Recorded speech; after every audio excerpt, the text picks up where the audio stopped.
Well, hello again, everybody. I am Fred Satilli, and this is the podcast for the Voters Union of Accountability Nation. And before I get started on today's subject, I want to reiterate that we want to create a community that considers itself to be the accountability nation. We want accountability from our government for the incredible sins that they've committed. The list is large and long. Everybody's got their own priorities. And this needs to be addressed by a union of voters. And this union of voters has to consist of people who vote according to common sense, not according to race, class, gender, religion, and especially political party. However you feel about those things is fine, and whichever group you may belong to or what groups you may belong to is fine with me. But when you vote, I don't want you to vote tribalistically. I want you to use common sense and good moral judgment. And I want these politicians who've done bad things to us to be voted out of office as a demonstration of our desire for accountability. If you've done bad things and you haven't admitted it and made reparations, then you need to be gone. And I would like to create a community dedicated to doing that. So here we are. Now today, I want to talk about the AFAAP. And I realize that most of you don't know what that is. So I'm going to start by telling the story of the beginning, the genesis of the AFAAP and exactly how it came about. And I went to a concert. I went to a concert last summer of the Lieutenant Dan Band. And the Lieutenant Dan Band is been started by Gary Sinise, who you remember was Lieutenant Dan in the Forrest Gump movie.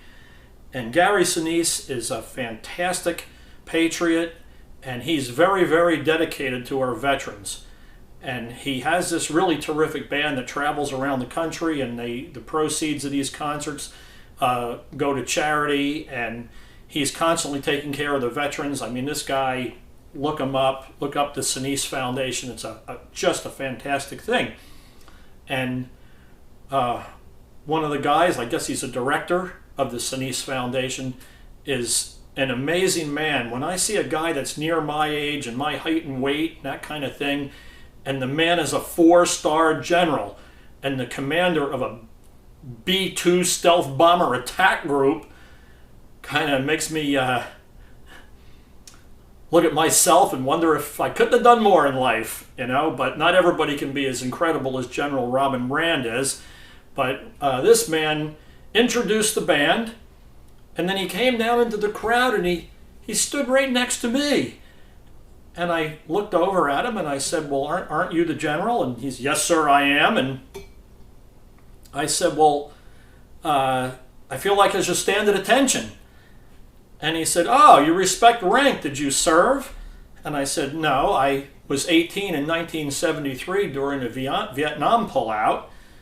So I didn't have to do that, although all through high school, the reality that I might was a big part of my culture. And a lot of people don't realize that. People today don't realize that there was a draft and young men were being taken to war, and people in my own neighborhood were, in combat. And I had one friend who was a Silver Star winner. It's just amazing.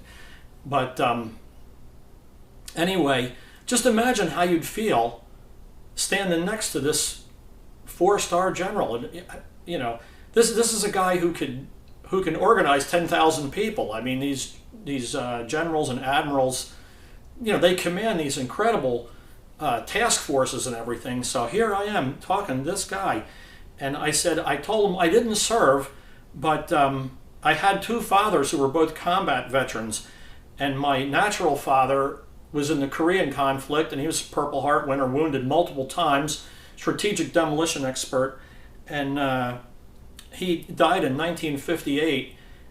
He's what they call still on patrol in Arlington Cemetery. And then 2 years later, my mom married Jim Van Atta, and he was a submarine combat veteran in World War II. He served on a boat called the Dragonet in the Sea of Japan, and he told me incredible stories. And he's really quite a hero. Amazing stuff. Amazing. Every one of them a movie in itself, you know, if you think of it that way. And the general said, my God, 2 combat veteran fathers. What an outstanding story. And I said, yeah, I was raised in South Jersey, and we went to Gettysburg and Valley Forge and Manassas, and he was, he raised me to be very patriotic. He became an oil company executive, so you can imagine how patriotic he was. And the general said, well, you got to tell that story more often. And I said, well, look, while I have your attention, I'm really concerned with the veteran suicide rate. And he said, well, so am I. And I said, and not just the veteran suicide rate, but the civilians as well. The civilians suffer from the same thing in a little different way, but they're committing suicide too. And I think I have a unique solution to this. And he turned to me and he said, you have my undivided attention. Now, bear in mind, there's a concert going on. They're playing, Gary Sinise is playing all the hits, and his band, just fantastic. Male singer, female singer, horn section, keyboard, organ, piano, guitar, bass, drums, really cool.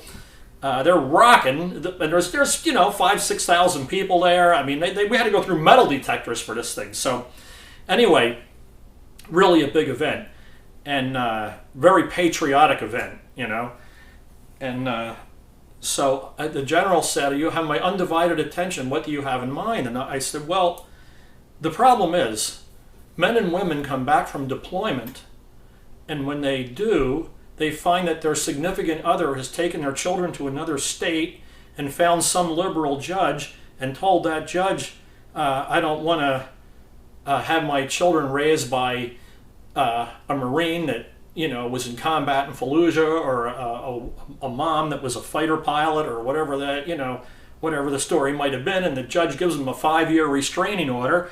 And then they go into civilian court, not military court. And this is where the commonality with civilians comes in.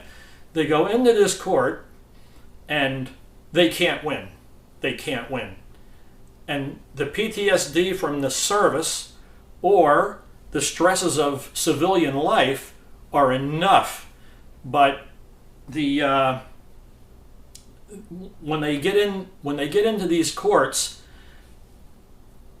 they think that because they love their children, that the courts will realize this and acknowledge this and that kind of thing, but they don't. There's an agenda going on there that they can't surmount. And another big problem is that the grandparents also can't see their grandchildren, so they begin to give money to lawyers. And people think that lawyers will help them with this, but they won't. They won't. The lawyers have their own thing, and the judges have their own thing. They want to perpetuate this. They want a high conflict situation. They want everybody fighting so that they can bring in forensic income specialists and psychological specialists and minors counsel, my favorite, ridiculous third lawyer, and they bring all these people in, and it ends up in terrible parental alienation and domestic violence, and a lot of times suicide. And the general said, well, I know all that, and in fact he added another element. I told him about the workplace productivity, people at work, that they can't be productive. And he said, you don't even understand the military readiness problem. He says, I have people landing on an aircraft carrier with a supply plane or a fighter plane who are going to be in civilian court in 3 days, fighting to see their kids against all odds, and knowing what they've been through and knowing that they can't win. Okay, he says, well, what do you suggest? And I said, well, this is what it is. These cases take place in county courts in all 50 states. There's 1,000 jurisdictions, and every one of these courts has got their own judge who thinks that it's his courtroom or her courtroom, and it's a little fiefdom, and they're the king or queen, and they're going to be obeyed, and they're going to rule. They're going to rule, and they make these outrageous requirements that can never be met, and they destroy everybody's life. The other victim of this also, the really innocent victim, is the children. The kids put in this conflict, they're victims of this alienation, and it stays with them their whole life. So anyway, what I recommended was if you haven't seen your children for 1 year through no fault of your own, not if you're a child molester or something, but if you're through no fault of your own, you haven't seen your children for 1 full year, you should get federal amnesty from your family court ruling. Now, this is not something to just let you off the hook and you forget about your kids and whatever it is. This is to prevent this from happening to begin with. If lawyers know and judges know, and the other person, whether they're a spouse or just a baby mama or whatever they may be, if the other person knows that if they alienate those children, that they're not going to get any more flow of money, the money flow. And these courts, most people don't realize this Title IV business. Most people don't realize that every American pays child support and spousal support. These companies get huge matching funds. It's a subject for a whole other video, but it does exist, and a lot of these counties depend on this money. And it's a whole industry unto itself, keeping high conflict divorce rolling and keeping these payments made so that they can get the matching funds. But in any case, if the spouses, the alienating ones, if they realize that this money is going to be cut off and the lawyers and judges realize that it's going to be ended, I'm really praying that they don't let it start to begin with and they don't do all this horrible stuff. They've been doing it for decades, and this is accountability nation. They haven't been called to account for it. But the general, when I told him that this was my solution, his eyes went like this, and he grabbed me and he hugged me right there in the field with all these people with the concert going on. And he said, "This is fantastic." He said, "Now this is what I want you to do." He said, "I'm going to be in surgery in 3 weeks, and after I recover from that, I'm going to be in Europe." He said, "So what I want you to do is, I'm going to give you a phone number, and I want you to call this woman and get her email address. And she's my associate. And he said, I want you to go home, and the story that you just told me, I want you to write it up as well as you can and do a real good job of it. Show it to your friends, spell check it, do a real good job before you send it to her." He said, "And then I want you to think up a really good name for this. Don't get cute. Don't be a smart ass or something, that, whatever your problem is, don't express it in there. Create something that really describes what you're talking about. Write it all up. Send it to her so we have it written up and on record. Then I want you to take that name and register it. And then I want you to open a bank account behind it so you can take contributions. And then I want you to create a landing page on the computer so that people go there and read the letter." Now, when I wrote the original letter, I wrote it to him, so it's Dear General Rand, But I've since then, I've made it for everyone. It doesn't start the same way. But I did follow his instructions. I opened up the website. I posted the letter up there. And the name that I chose that I felt described this was Amnesty for Alienated American Parents. AFAAP. Amnesty for Alienated American Parents. The website is AFAAPaction.org. AFAAPACTION.org. And you can go on there and you can see the actual letter, and you can see the contact page. You can see the supporters. We now have supporters in 14 states, plus Washington, D.C. and Puerto Rico. We're almost at 100. Maybe by the time this video airs, we'll be at 100. But the whole idea for strategy was brought to me then by a Navy man. I talked to a Navy man, and he told me to build this vast community. And there are politicians that do understand this. And if you can get the military involved and the military psychiatrists involved, and they lobby the legislature, the military brass will compel the legislature to get this to the president's desk.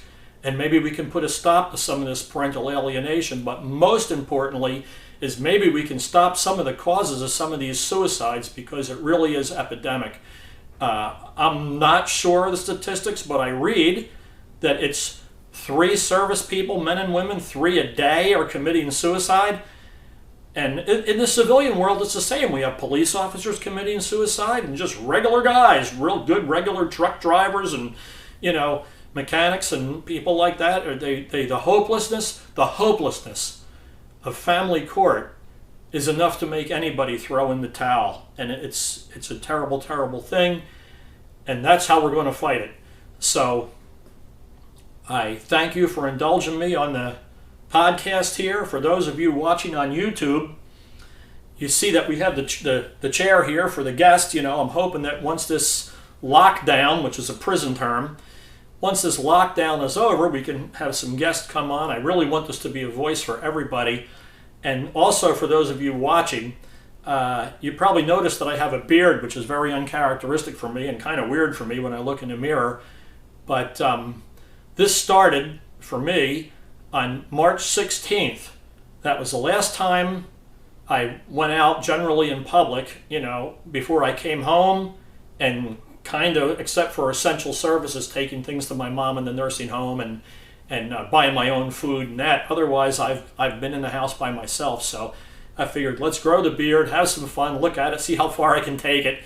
Obviously, when this is over, I'll shave it off, But funny for me, I thought it wasn't really great, but people who were seeing me telling me it's okay, so it's kind of a surprise. But anyway, that's it for this podcast, the AFAAP Action.org podcast.